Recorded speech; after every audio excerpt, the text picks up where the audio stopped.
तो सबसे पहला द्यूतम जुआ, शेयर बाजारी। आपके बच्चे शेयर बाजार के काम के लिए जा रहे हैं, तत्काल रोक दीजिए उन्हें। ये पैसा बिल्कुल ठीक नहीं है, बढ़िया नहीं है, फेंफड़ा फाड़ के निकलेगा बाहर। ये पैसा बिल्कुल ठीक नहीं है। ये काम, ये व्यापार, ये बिजनेस बिल्कुल भी मत करना। पैसा कमाने के बहुत ढंग हैं, तौर तरीके हैं, ये बिल्कुल भी ठीक नहीं। धूतम जुआ को, शेयर बाजारी, सट्टा बाजारी, इसमें कलयुग को स्थान दे दिया गया। दूसरा है नशा, वो किसी भी प्रकार का, अकेली मदराई नहीं है, शराबी अकेली नहीं है, इसमें जो भी कुछ आता है इसमें कलयुग को स्थान दे दिया है। आप अपनी बेटियों का जहां भी संबंध करते हैं, मकान दुकान बाद में देखना, सबसे पहले ये देखना कि लड़का खाने पीने वाला तो नहीं है। और आज की स्थिति ऐसी गंभीर हो गई है, जिन बेटियों के घर में लोग चाय भी नहीं पीते हैं, वो बेटियां बड़ी परेशान होती हैं और यहाँ तक कि अपनी आत्महत्या करने पर उतारू हो जाती हैं। वो जा कर के देखती हैं वह घर में जाके। तो इसके लिए थोड़ा सतर्क। एक तो मैं कहूँगा कि अपना बेटी का संबंध किसी के दबाव में आके मत करना। ये तीन लोग बहुत ज़्यादा दबाव देते हैं। एक है मौसी, और एक है बुआ, और एक है बड़ी वाली दीदी। हाँ, ये तीनों दबाव में मत देना बेटी को। मौसी और बुआ और दीदी, ये तीनों, ये वहीं जाकर के करेंगे जहां अपना कोई रिश्ते में है। भतीजी कहां जाए मतलब नहीं है, लेकिन बुआ भांजे के लिए लेके जाएगी। ये दबाव में आकर के बिल्कुल संबंध करना नहीं है। ये खाने पीने वाले लोग आज में इनकी बड़ी वृद्धि हो रही है और बेटियां उसको एडजस्ट नहीं कर पा रही हैं और बड़ी दिक्कत हो रही है, बहुत परेशानी हो रही है। तो कलयुग को स्थान है पानम, जिनका खान पान ठीक नहीं है। ऐसी चीजें मत खाइएगा जिसका भोग भगवान को लगता नहीं है। सात्विक शाकाहारी बनिए, अच्छे बनिए, बढ़िया बनिए। आपके घर की रसोई में से उपासना की सुगंधी आनी चाहिए। ऐसा प्रसाद बने, ठाकुर जी की रसोई बन जाए आपका घर। नहीं तो कलयुग बैठ जाएगा कि पानम, मदिरा, नशा, ये कलयुग को स्थान दे दिया गया है। और तीसरा स्थान जो बता दिया गया है वो है व्यभिचार।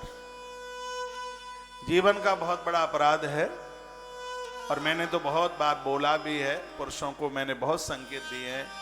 मैंने कहा कल्याण होगा जिस नारी के साथ 7 भावरें पड़ी हैं।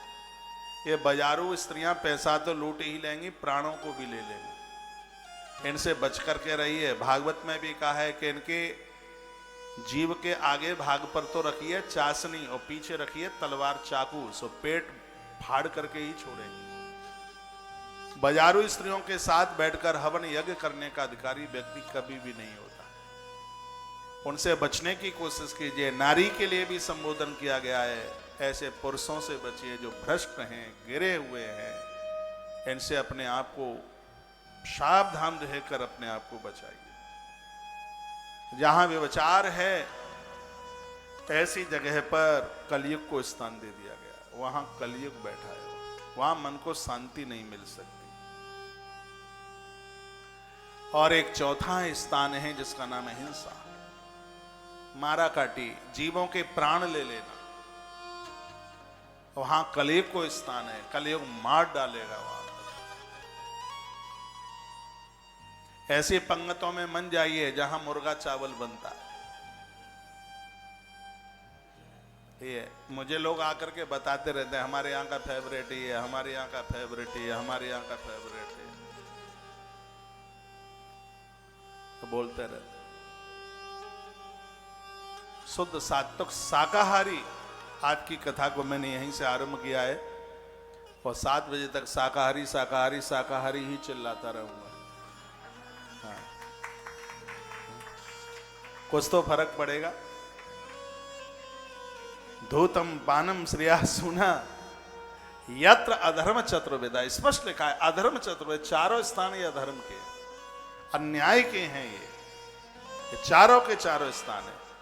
सबसे पहले है जुआ, दूसरा है नशा, तीसरा है व्यभिचार और चौथा है हिंसा। इच्छा है। इन चारों से बचिए। कलयुग ने कहा राजा चारों अपवित्र हैं, कलयुग भी बोला चारों अपवित्र हैं। कोई 5वां दे दीजिए। तो कह दिया रजो वैरम च पंचमम, रजोगुण में कलयुग को जगह देती है। रजोगुण किसे कहते हैं? जो अपने लिए जी रहे हैं, बस अपने बच्चों के लिए, अपने पत्नी के लिए, इसके अलावा उन्हें और कोई किसी से मतलब ही नहीं है, इसे रजोगुण कहते हैं। इनको कलयुग ऐसे लोगों को मार डालेगा। अपने लिए जीना भी क्या कोई जिंदगी है? जिंदगी है उसका नाम जो जीवन दूसरों के लिए जी लिया जाए। यह बड़े दुर्भाग्य की बात है। एक माता पिता 4 बच्चों का पेट भर देते हैं, लेकिन ये चारों मिलकर के एक माता, माइक देखिए, ये चारों मिलकर के एक माता पिता का पेट नहीं भर पाते। यह कलयुग का, ये कलकाल का बड़ा प्रमुख ये दोष है। ये बंद हो गए हैं आगे। यह कलयुग का बहुत बड़ा यह है दोष है। यह है कलयुग में ये बहुत देखने के लिए यह मिल रहा है। रजो वैरम च पंचमम, रजोगुण में कलयुग को स्थान दिया गया। रामायण में 2 चैप्टर बड़े प्रमुख हैं। एक ऐसा पात्र है जिसके आंख में आंसू अपने परिवार के लिए थे, अपनी औलाद के लिए थे। उसके यहां ईश्वर आया, लेकिन ईश्वर ने उसका अंतिम कल्याण नहीं किया, उसकी अर्थी में आग नहीं लगाई। उनका नाम है महाराज दशरथ। दशरथ को अंतिम संस्कार राम के हाथों से नहीं मिला, क्योंकि दशरथ परिवार के लिए रोए थे मृत्यु के समय पर। दशरथ राजा, प्रभु श्री राम जी ने उसका अंतिम संस्कार किया जिसने अपना जीवन दूसरों के लिए खपा दिया। एक नारी के सम्मान में वो अपनी मौत को बुलावा दे रहा है, वो है जटायु, जो धरती पर दूसरों का बचाव करेगा, दूसरों के लिए जीवन जिएगा। राम अपने हाथों से उसका अंतिम संस्कार करेगा। वो किसी भी रूप में, किसी भी भेष में क्यों ना चल करके आवे। तो एक बार मैं फिर निवेदन करूंगा, अपने परिवार से भी थोड़ा बाहर निकल करके आइए। जरूरतमंद लोगों के लिए जीवन अपने आप को जोड़ देना। सुबह आप निकलते हैं वॉकिंग के लिए, व्यायाम के लिए, एक थैला लीजिए, खाली हाथ मत जाइए। उसमें कुछ बिस्किट के पैकेट डालिए, उसमें कुछ चने डालिए, उसमें कुछ बासी कुसी रोटियां डालिए, और आपसे बन जावे तो एक 5 लीटर की केटली भरिए। पुण्य कैसे कमाया जाता है, ये थ्योरी सिद्धांत मैं आपको दे रहा हूं। नियम बना लेना, एक 5 लीटर पानी रोज पेड़ों में जीव जंतुओं को आप देते रहना। मैं छाती ठोक करके कहना चाहूंगा, खानदान में कभी अकाल मृत्यु नहीं होगी। जल दान का इतना बड़ा प्रभाव है। सुबह ही सुबह आप घूमने को जाते हैं, 2 लीटर पानी ले जाओ, किसी पेड़ में डाल दो उसको। पेड़ को जब हम काटते हैं तो उसे इतना ही कष्ट होता है जितना कि आदमी को काटने पर आदमी को कष्ट होता है। पेड़ में प्राण होते हैं। यदि पेड़ में प्राण ना होते तो वह हरा भरा नहीं होता, वो बढ़ता नहीं, उसका कद नहीं बढ़ता, फिर उसको भी इतना ही कष्ट होता है। अभी उपनिषद में एक बड़ी सुंदर कथा कही गई थी, जिसके पाप पुण्य बराबर होते हैं वो मनुष्य बनते हैं अगले जन्म में। पाप भी उतना और पुण्य भी उतना, वो मनुष्य बनते हैं। पुण्यों के प्रभाव से कुछ समय में वह आनंद में जीवन जीते हैं, और पापों के द्वारा पाप भी भोगने पड़ते हैं, तो उन्हें कभी बीमारी लग जाती है, कभी नुकसान हो जाता है। ये दोनों अपना प्रभाव दिखाते हैं। पुण्य के प्रभाव से वो तीर्थ यात्रा जाता है, गुरुजनों के पास जाता है, और अच्छे अच्छे काम उसके द्वारा होते हैं। उपनिषद की कथा है। पाप और पुण्य दोनों बराबर होते हैं, तब व्यक्ति मनुष्य बनता है। तो पुण्यों का प्रभाव रहता है तो कुछ समय के लिए बड़ा आनंद में रहता है, और पापों का प्रभाव होता है कि वो दुखी हो जाता है, बीमार हो जाता है, दिक्कतें हो जाती हैं, परेशानियां होती हैं। तो पाप पुण्य जो बराबर होते हैं तब व्यक्ति मनुष्य बनता है, और जिसके पुण्य ज्यादा होते हैं वो जाकर के देवता बन जाता है, महापुरुष बन जाता है, महात्मा बन जाता है, जिसके पुण्य बहुत ज्यादा ऊंचे लेवल के होते हैं। और जिनके पुण्य हो जाते हैं नीचे, पाप हो जाते हैं ऊपर, वो बन जाते हैं पशु, वो बन जाते हैं जानवर, वो बन जाते हैं कीड़े और मकोड़े। और फिर कहा गया है, फिर बताया गया है कि जिनके पास पुण्य बिल्कुल होता ही नहीं है, एकदम अपराधी अपराध होते हैं, वो जाकर के पेड़ बन जाते हैं, वो वृक्ष बन जाते हैं। पेड़ों के लिए बड़ा कष्ट है, धूप में तपते रहते हैं, जाड़े में, ठंड में, वर्षा में बिल्कुल खड़े रहते हैं। ये सब पूरा का पूरा प्रारब्ध है। मैं अभी पिछली कथाओं में बता रहा था, यहाँ हमें कोई कुछ नहीं दे रहा है, ये सब हमें और आपको जो मिल रहा है वो हमारे प्रारब्ध के अनुरूप ये मिल रहा है। पूज्य करपात्री जी महाराज बड़ी अच्छी बात कहते थे। वो कहते थे, इतने सत्कर्म कर दो कि पूर्व का जो घटिया प्रारब्ध है वो ऐसे कुचल जाए जैसे बद्रीनाथ के पहाड़ जिस पेड़ के ऊपर गिर जाते हैं वो खड़ा ही नहीं हो पाता। प्रारब्ध ऐसे कुचल जाए, और वो सत्कर्म के द्वारा, अच्छे कर्मों के द्वारा यह संभव हो सकता है। हमारे बढ़िया कर्म, हमारे अच्छे कर्म हों तब यह बिल्कुल तब यह संभव हो सकता है। तो एक बार जयकारा लगाइए, बोलिए बांके बिहारी लाल की जय हो, श्री हनुमंत बलवंत महाराज की जय हो। मैं वहीं आपको लौटा करके ला रहा हूं, रजो वैरम च पंचमम। आज ये संकल्प ले लें कि जिंदगी स्वयं के लिए नहीं जीनी। हम लोग बड़े सुख में हैं। क्यों सुख में? इसलिए सुख में है कि हमने अपने जीवन को अपने से नहीं जोड़ा, सार्वजनिक घोषित कर दिया अपनी जिंदगी को। आज गौशाला के साथ जुड़े हुए हजारों परिवारों को भोजन मिलता है। कितने गुआरियां हैं, हजारों लोगों की तनख्वाह हर महीने की निकलती है। कितने गुआरियां हैं, उनकी घरवालियां हैं, उनके बच्चे हैं, कितने लेबर के काम करने वाले लोग हैं, कितने और कितना पूरा। तो ये कथा में करता ही इसलिए हूं क्योंकि ये मेरा पांडित कर्म नहीं है, ये मेरी कोई पंडिताई नहीं है, ना ये मेरा मैं भगवान की गद्दी पर बैठा हूं, ये धर्म की गद्दी है। यहां से भी यदि सत्य ना बोला जाए, बताऊं, यहां से भी यदि सत्य ना बोला जाए तो फिर सत्य बोलने की जगह कौन सी होगी? ये व्यापार नहीं है, ये साधना है।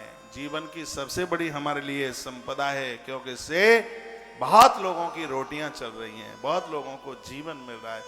ऐसा जीवन हम जिए, हमारे जीवन से लोगों के जीवन जुड़ जाएं, हमारे प्राणों से लोगों के प्राण जुड़ जाएं। आप व्यापारी हैं, बिजनेस वाले लोग हैं, आपके यहाँ 25 लोग काम करते हैं। ये मत सोचिए कि इनमें से 5 की छुट्टी हो जाए, ये सोचिए काम को इतना और बढ़ा दें कि हमें 5 लोगों की और जरूरत पड़ जाए। आप लोगों की रोजी रोटी बन जाते हैं, ये तो यज्ञ करने से ज्यादा पुण्य है। मैंने गरुड़ पुराण में पढ़ा है, जो दूसरों की रोटी छीन लेते हैं उनको 100 गैया मारने का पाप तत्काल लग जाता है। आपका बेटा किसी कंपनी में बॉस है, ऊपर की बैठा हुआ है, ऊपर के ओहदे पर बैठा हुआ है, उसको कहना कि हमने महाराज के मुंह से सुना है, बेटा किसी को नौकरी न दे पाओ तो किसी की रोजी रोटी मत छीन लेना। रोजी रोटी जो दूसरे की छीनता है उसको गौ हत्यारा माना गया। वो धरती पर बड़ा विवेकी है, वो बहुत बड़ा आदमी है, वो महापुरुष है जो लोगों को रोटियां दे रहा है, लोगों को पेट भर रहा है, उसकी भूख मिटा रहा है। ऐसा जीवन जिया जाए और वो जिंदगी है। तो रजो वैरम च पंचमम, रजोगुण में कलयुग को जगह दी गई है। रजोगुण में मैं तो ये कहना चाहूंगा, अपने आप का इतना डेवलपमेंट कीजिए। चलो ठीक है, थोड़ा अभ्यास के लिए आप 1-2 साल आप नौकरी कर लेते हैं, उससे विवेक बढ़ता है, उससे जानकारी बढ़ती है, लेकिन नौकरी से ज्यादा आप अपने कारोबारी बनिए, खुद का काम कीजिए। ये मैं इसलिए कह रहा हूं कि आप खुद का काम करेंगे तो आप बहुतों को रोटी दे पाएंगे, बहुतों को जीवन आप दे पाएंगे।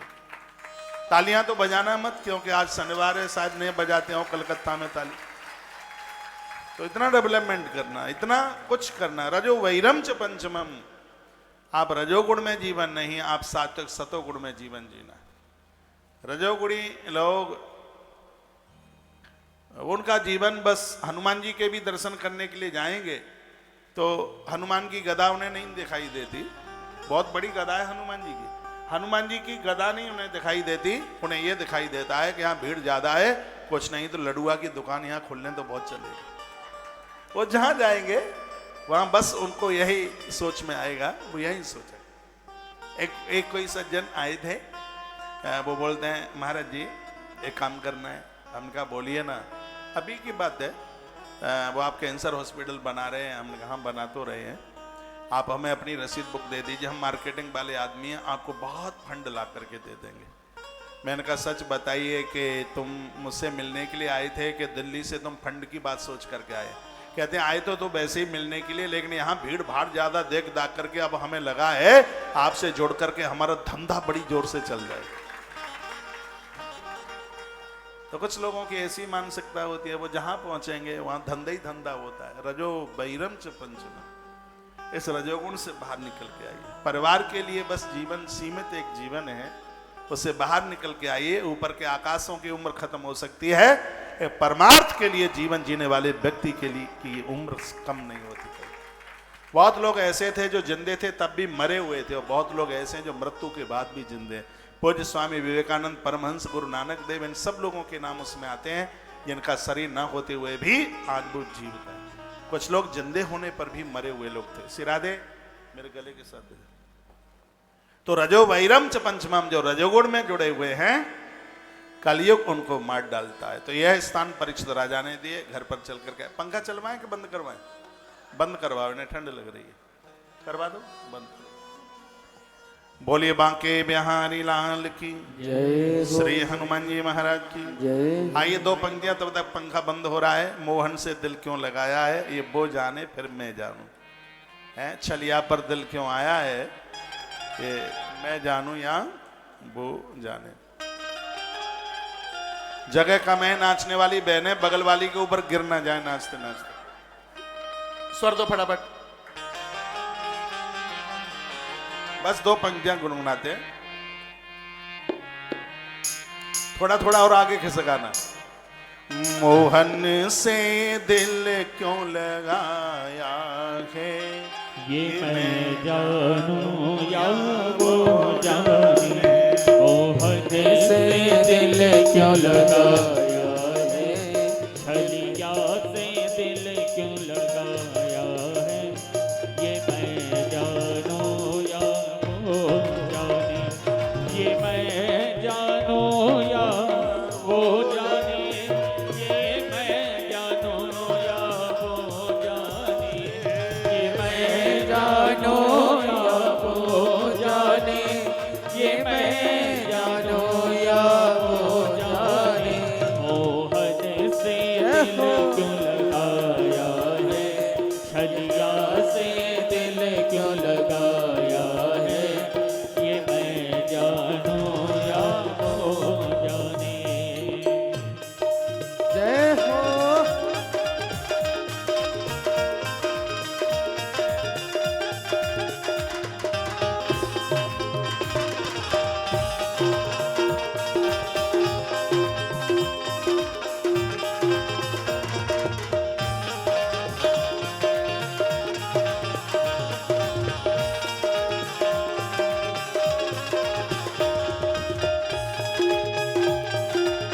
हरि बोल।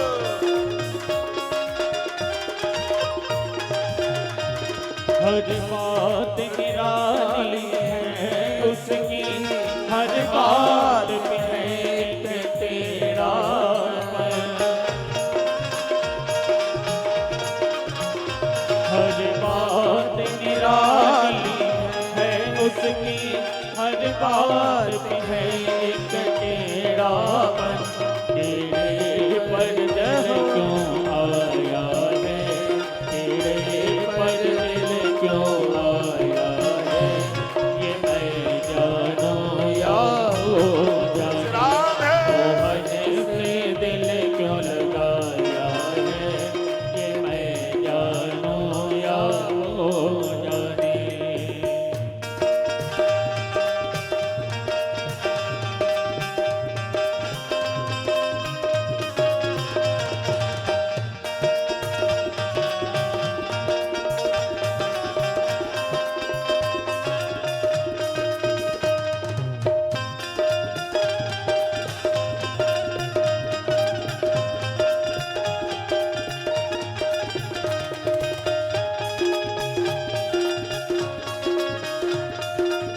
जिन्हें पीछे जगह नहीं मिल रही हो तो निकल के आगे आ जाए। जितना दिल ने तुझे याद किया, उतना जग ने बदनाम किया। जय हो। जितना दिल ने तुझे याद किया, उतना जग ने बदनाम किया। बदनामी का फल क्या पाया है, बदनामी का फल क्या पाया है। ये मैं जानूं या वो जाने। मोहन से दिल क्यों लगाया है, ये मैं जानूं या वो जाने। जय हो।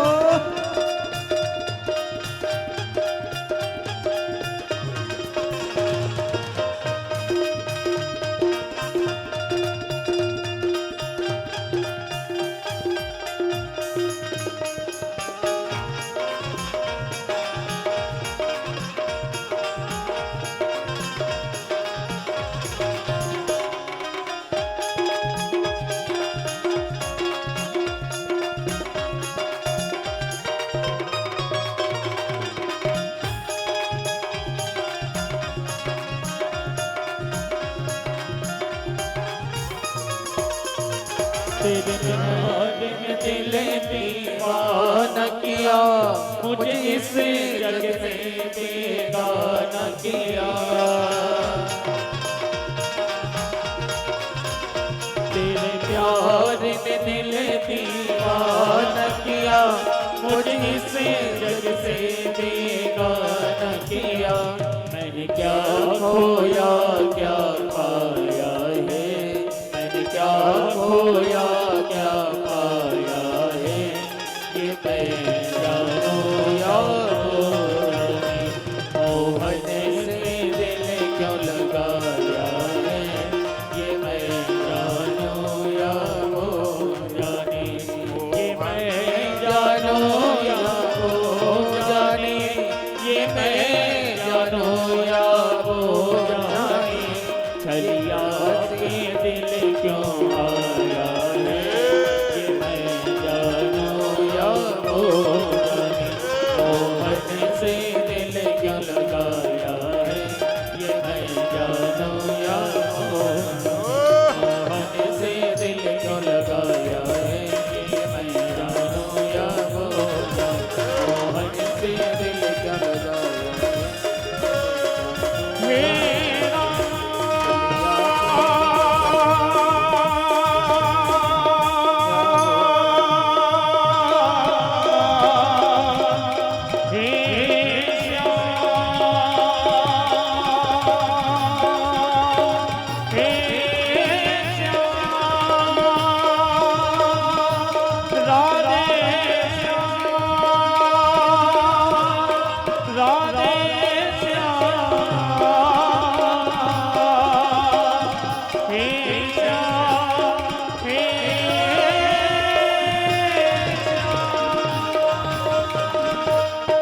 बोल बांके बिहारी लाल की जय हो श्री हनुमान जी महाराज की जय हो जय जय।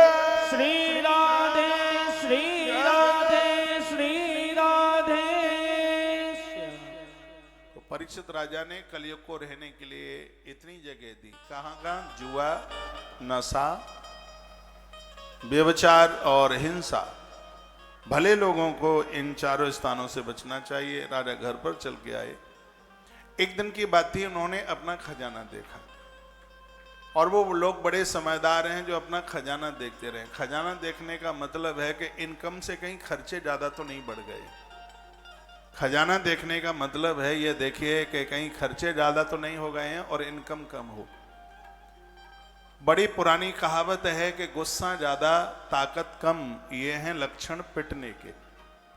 गुस्सा ज्यादा ताकत कम, ये हैं लक्षण पिटने के। और खर्चा ज्यादा इनकम कम, ये हैं लक्षण मिटने के। तो इस बात के ऊपर ध्यान जरूर दिया जावे कि कहीं घर का खर्चा आवक से ज्यादा तो नहीं बढ़ गया है। कर्जे में लेकर के घर मन चलाइए। घर कर्जे से नहीं चलते हैं, घर मेहनत करने से चलते हैं।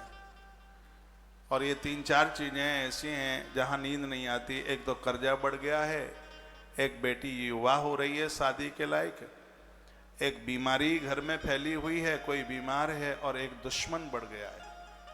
ये 4 चीजें जिसके जीवन में नहीं है उसके लिए मृत्यु लोक किसी स्वर्ग से कम नहीं है। किसी का ऋण ना हो, किसी की देनदारी ना हो, कर्जा ना हो, बेटियां समय से ससुराल पहुंच जाएं, और घर में कोई बीमारी ना हो।